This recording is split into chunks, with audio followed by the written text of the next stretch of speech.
Well, welcome back to the Oval for the review of what was a fantastic game between Bangladesh and New Zealand. New Zealand getting over the line just. I've got Brendan McCullum and Atter Ali Khan alongside me. Baz, first to you, you're a relieved man. Very relieved. Look, that was a game where I thought New Zealand, about the 20 over mark, they were bossing the game. And from that point on, we saw what World Cup pressure can do. And even Kane Williamson, such an experienced player, even he fell victim to a little bit of pressure and some mistakes crept in. But New Zealand will be very thankful they have got across the line. It means so much in this sort of tournament format. Atta, you were slightly disappointed when you came down from the stands. You see, if you score 244 on Isle, and then you'd think that that is not enough, especially on this ground, and you would expect them that perhaps they're like 30, maybe 40 or 50 runs short on this. But they made a fist of things. You've got to give this to Bangladesh to pull this back. And I think at one stage it looked that they were cruising along. They were 3 down for 150, and then all of a sudden those wickets from the spinners. I thought the spinners bowled really well. It was the batsmen who let that team down. I think the bowlers did really well. So you speak about the batting. Shakib Al Hasan was excellent. A lot of starts though for Bangladesh. Baz, you want to talk about that? Shakib, the lone hand, really. Yeah, look, he's been such an impressive player for Bangladesh for a long period of time, and I think if Bangladesh are honest with themselves, they'll look back and they'll say on this surface 240 odd was not enough, and Shakib, he was punchy off both front and back foot, and he really set the platform. He would be disappointed he fell when he fell, but look, just one of those cases of just too many starts with no one really going on to get a big score, and Shakib would be pleased with his output, but he would have liked a little bit more. Very strange, really, because it's a good pitch. You see a lot of players getting starts and getting out. I'm not really sure. Can't really put my finger on it, Atta, but from a bowling point of view, Matt Henry was excellent with the ball, taking 4 wickets for New Zealand. Yeah, I thought they showed really good discipline because they hardly gave anything away. They bowled straight, they bowled on stumps, and did not allow the batsmen to free their arms. And if you get a look at the areas that they hit, they always force the batsmen to play each and every delivery. Yeah, they tested them with short pitch deliveries where they picked up wickets, but again, few wide deliveries they chased down. But having good starts, we saw that what happened on that occasion. But if a batsman top 4 get into the 20s and 30s, you got to carry on. And if you get out after making 20s or 30s, then your team's going to suffer. Well, the batting card here for Bangladesh just typifies that. Tamim getting a start, Shomo Sarkar getting a start, Shakib 64 again, but a lot of starts, 19, 26, 20, 29, and as we say, a 240 odd score should have been a 300 score. Matt Henry obviously with 4, Trent Bowles excellent with the new ball again for New Zealand, but again, from a New Zealand point of view, Baz, they're happy enough with the ball. It's more the batting is causing them a little bit of concern at the moment. Yeah, look, I thought they were good with the ball in hand, absolutely. 244 was probably under par. Just a little bit concerned, on the back of Williamson and Taylor and even Latham, who's a very experienced customer and normally unflustered. He played a shot today we'll be disappointed with. But on the back of that, there's just not quite enough substance for my liking. They got across the line today. But, hopefully they're going to improve on that performance.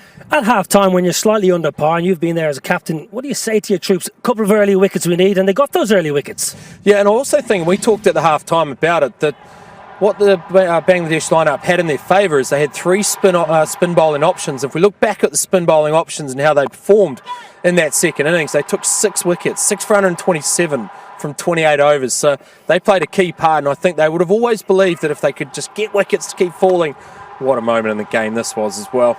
Atta, you're shaking your head at the screen there. That's the moment. That's the game-changing moment as far as I'm concerned, because Kane Williamson batting on 8, scored 62 for 2. If that would have gone out, if Mushfiqur Rahim did not got the gloves in front of the stumps, and the ball would have gone on and hit the stumps. It would have hit the stumps. Yeah, it would have definitely hit the stumps. So in the heat of the moment, he did something which he should not have done, but that's the way it goes. But that certainly is the turning point, because if Kane Williamson was out then, new batsman in, it would have been a lot more difficult, because in the end, Bangladesh pushed New Zealand right at the back end of the game. Baz, then it was the Kane Williamson got his head down, got a score, but Ross Taylor took the game away from Bangladesh, played superbly well. Yeah, he played really, really well, and his statistics since last World Cup are nothing short of mind-blowing. He's second only to Virat Kohli, and I'm talking the great Virat Kohli, and his run output. And what Ross Taylor did again today is just, he come out, he played with a lot of intent right from ball one. Kane Williamson struggled to touch on in these conditions, but Taylor was very aggressive and he struck above 100 for a long period of time. And he was a bit unlucky to get out when he got out, strangled down the leg side, but he played off both feet. He was punchy through the offside. He was aggressive against spin. Another world-class innings.